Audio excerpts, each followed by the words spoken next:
The session is now open for question answers. Supposed to end at 11, but we'll take a little 5 minutes extra because we started late. May we have questions now from the audience, please? Kindly introduce yourself before asking the question.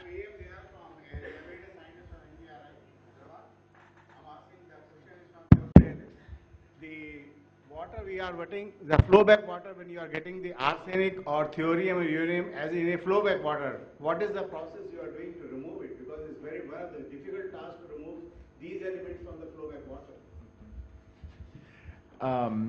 Yeah, I am not an expert in the area of treatment of flowback waters, but as far as I know, a lot of it is just being impounded and contained and stored at the surface and allowed to evaporate and then treated as solid waste. And there may be other technologies out there. As I say, I'm not an expert on that, but as far as I know, that's mainly what's being done with it. Maybe, yeah, somebody there. Please introduce yourself for us. Thank you, Mr. Chairman. My name is Shahid Hassan and I am from King Abdullah Petroleum Studies and Research Center. It's an energy policy think tank based in Riyadh. I heard about the supercritical technology from all of the speakers, and there's absolutely no denying that look, this will be beneficial to the sector and people here. Now, my question is, how feasible is the Government of India's plan to go for a supercritical technology in a big way in future when we know the past experience?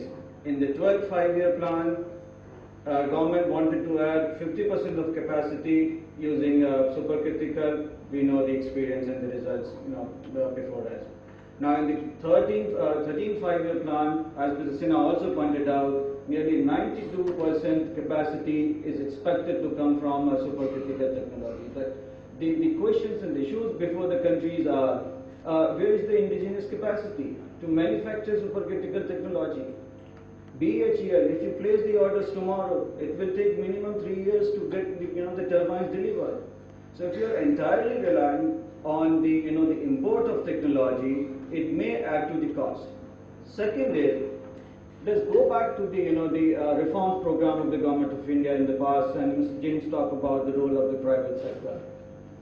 When the private sector participation was allowed in the generation, and they were given the freedom to choose the technology, none of them opted for any efficient technology. You ask the question, the answer is that, look, it's a competition, we have to get the project, so why should we go for supercritical or ultra supercritical technology? So again, it places again a big question mark. Are our policies based on maximizing the profits or based on maximizing the societal benefits? To some extent, this was corrected later on when the government said that in future, the new capacity should be based on a supercritical, but it's a challenging task.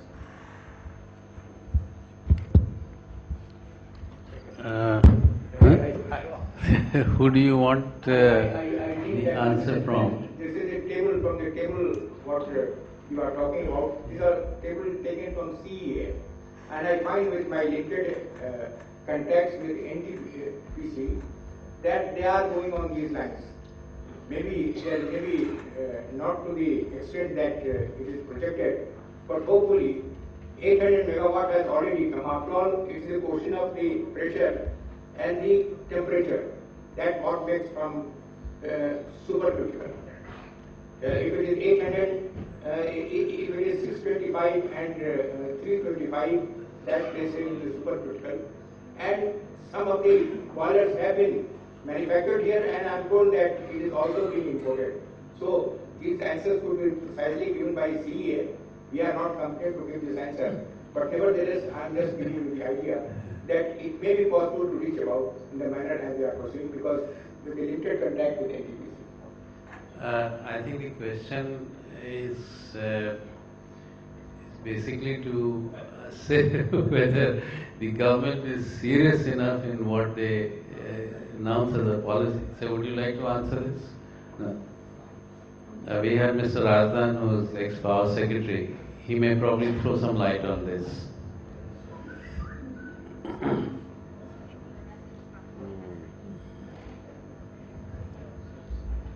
But I think the question certainly begs clarification. When we did announce this in the beginning, that's about the beginning of the 11th plan, that we would be adding supercritical technologies. It's a fact that indigenous capacities, domestic capacities in the country were not there. And the first plant of NTPC had to be imported. Subsequently, through the 11th plan, a huge supercritical capacity has already been added. And there are about at least 4 manufacturers indigenously within the country. And they range from 60 megawatts to 800 megawatts capacities. Unfortunately, the lower capacities were not available, but I believe they are being developed and should be available. Why developers went in for this capacity was that they sometimes said that they needed lower capacities, or the subcritical plants were available at a much cheaper cost. So when they were bidding for these plants and we needed to add some capacities in a hurry, this relaxation was allowed. But for the ultra mega plants, this clear requirement shall only install supercritical technology. And that was done and adhered to. So I think going into the future, we should make it absolutely compulsory that supercritical technology will get linkages, or you can't, compel anybody to install a capacity of a certain variety unless you're giving it some concession, or you are being so hard on your environmental parameters that you can block the installation of that technology. The danger, of course, was that China was dismantling a lot of its subcritical technology, and people were going and buying second-hand equipment and installing it here, particularly in the captive plants, in the 135 megawatt capacity particularly. So hopefully that is a thing of the past. In fact, today the manufacturing industry's main worry is that where are the orders for supercritical? Because the present capacity, installed capacity, is underutilized.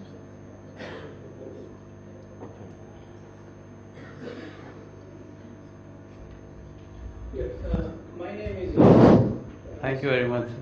My name is Suresh Tripathi. I have a question regarding how to increase the coal production. First question is that Hello. basically.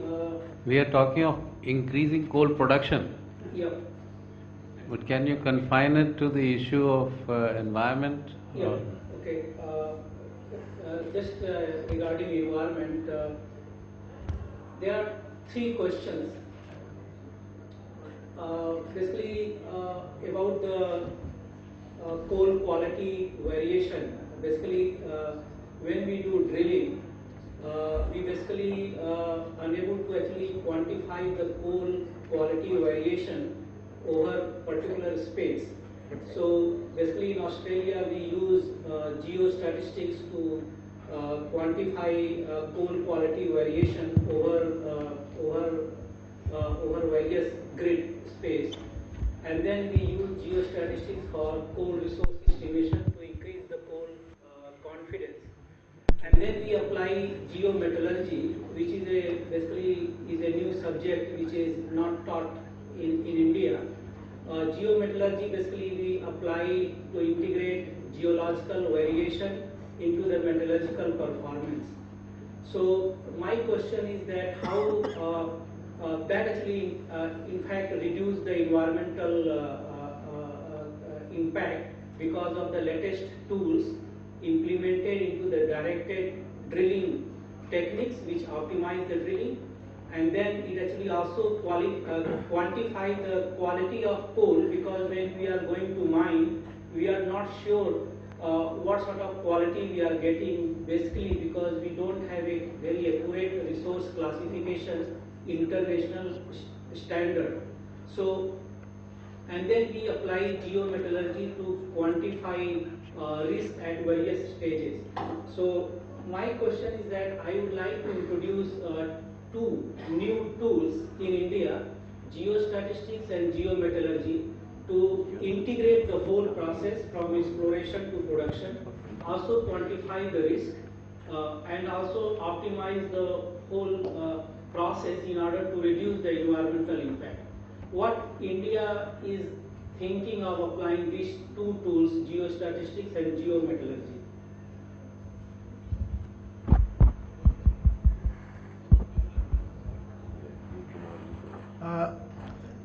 I appreciate the point made by you. You see, our situation is different from Australian situation. Please understand that bulk of our coal is utilized for power generation, and as has been made out, the coal is of very poor quality. It's highly banded, the seam structure, and the type of investigation that you are referring to will not be of much help in the type of geological formation that we have. But as a matter of education, we appreciate that the extent of knowledge should be widened as far as possible, and we do hope that going forward these subjects will be attended to in India as well. India actually lose a lot of coals because they could not develop the underground coal mining because it is not viable to do open cast. So after 200 or 250 meters, they just actually cannot convert that open cast to underground mining methods like continuous mining method in order to make the project viable and increase the coal production. You see, so, please go ahead. So if India is targeting 1 billion ton, they have to do three things. One thing is that to understand how the coal quality varies over space. This is important because then we can find out that if the coal quality is not good, then we can actually forecast in the washing plant that we actually getting this sort of coal quality, and so that it actually will be used for various purposes. First thing. Second thing is that it is so important to integrate the whole process because thermal coal price is gone down, and also we actually have to look the risk factors such as mining dilution, how to reduce the mining dilution, how to actually integrate geological variation with mining risk with metallurgical process in order to integrate the whole process, so that these all innovative tools can reduce the environmental impact and meet the international standard. That of course can increase the coal significantly with social responsibility and environmental regulation followed by international standard. Okay, thank you very much for that remark. He's already responded. Yeah, that's it. You see, your point is quite right so far grade is concerned. It is now possible to have through drilling data, what you are getting. Through a software method, we are regularly giving the precise grades of the different coal as you do the mining. And therefore, this one for power coal, there is no problem. Coming to metallurgical coal, perhaps this situation, what you are telling, needs to be looked into. That nobody is doing, and perhaps there is a room for doing that. But otherwise, the precise grade delineation is possible through the software which we are doing regularly. This is my information. The other point that you had raised about conversion of open cast to underground, kindly appreciate this is not a question of underground versus open cast. Whether the deposit is amenable to underground mining, we have thick seams. If you go for underground mining and the percentage extraction being 20%, 25%, you see it's bound to lead to fire, what has happened in Jharia coalfield. So if you go for blanket conversion of open cast into underground, you have to be prepared for a catastrophe as well. So it's not a very simple decision And these decisions are taken after taking all the factors into consideration. So this aspect is well attended to. Please also understand that 60% of our coal resources are within a depth limit of 300 meters. So you see, it cannot be just a simple decision. There are technical factors, and those are given due weightage. Thank you.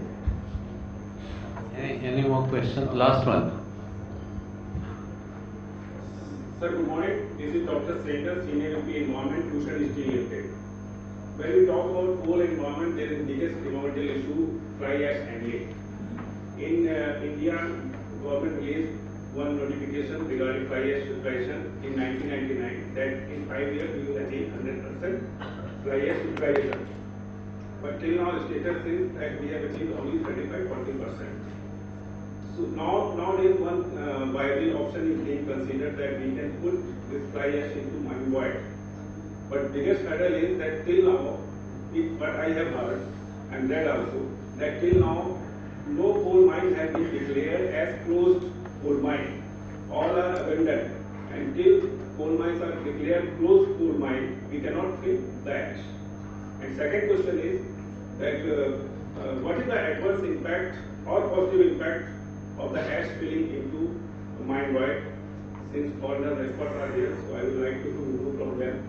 Is there any document which says that there is no adverse impact on the environment, especially groundwater, by putting ash into mine void? Thank you, sir.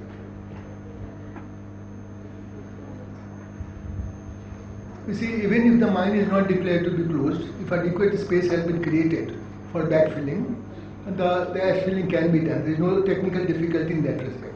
The problem comes about the impact of ash on water regime in the area. You see, so every ash has got to be analyzed for determining its detrimental effects, and only on the basis of that a decision can be taken.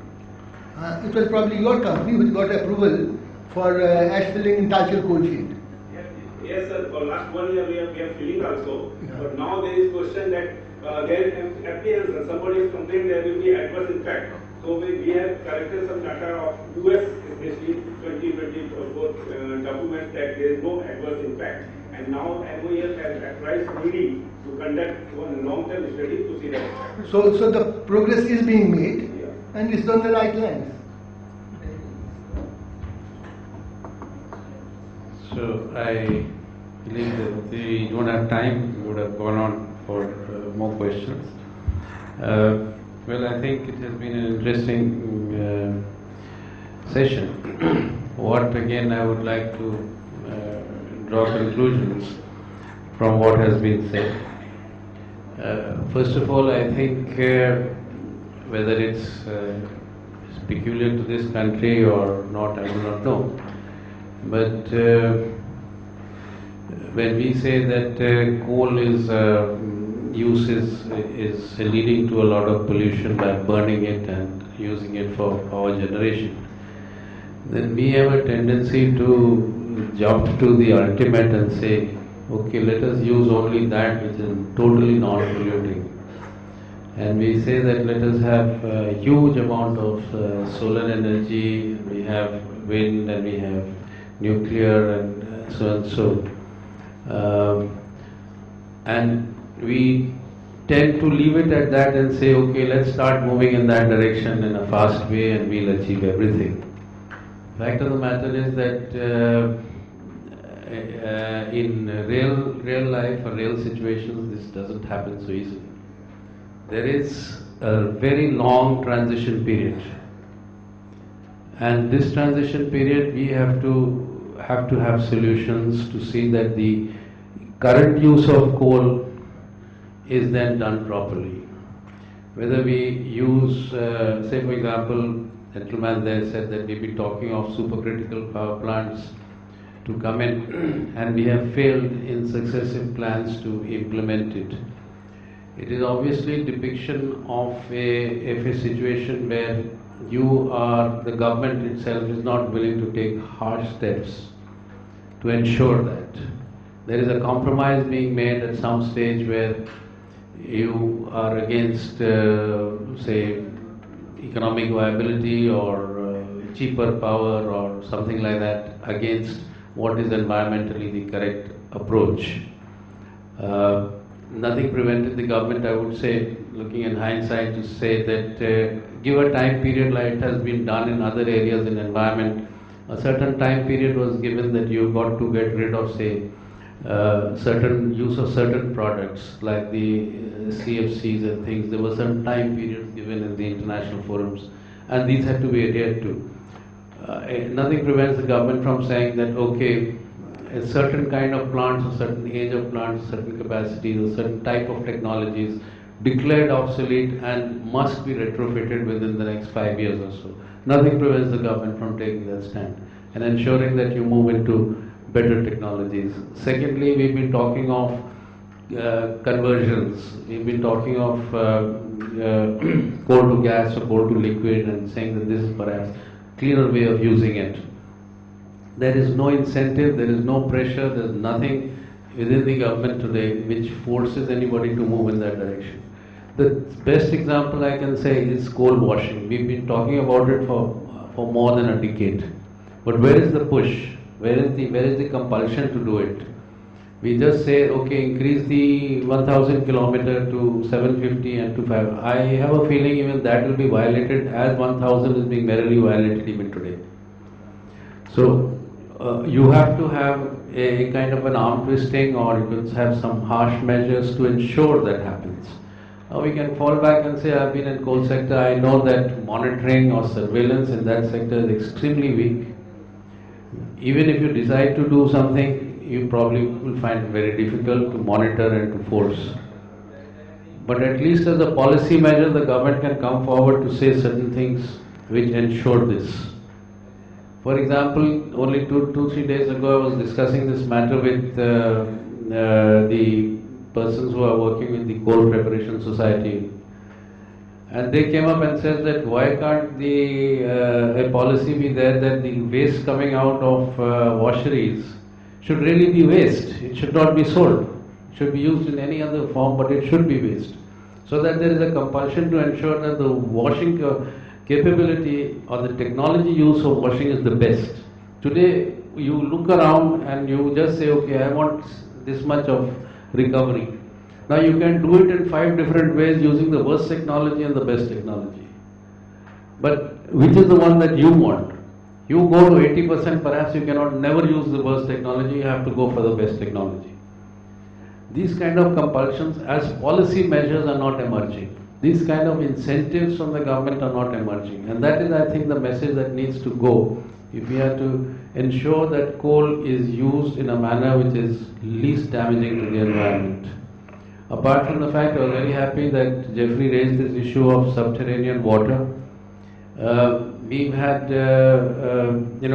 underground coal gasification issue was raised some decades ago.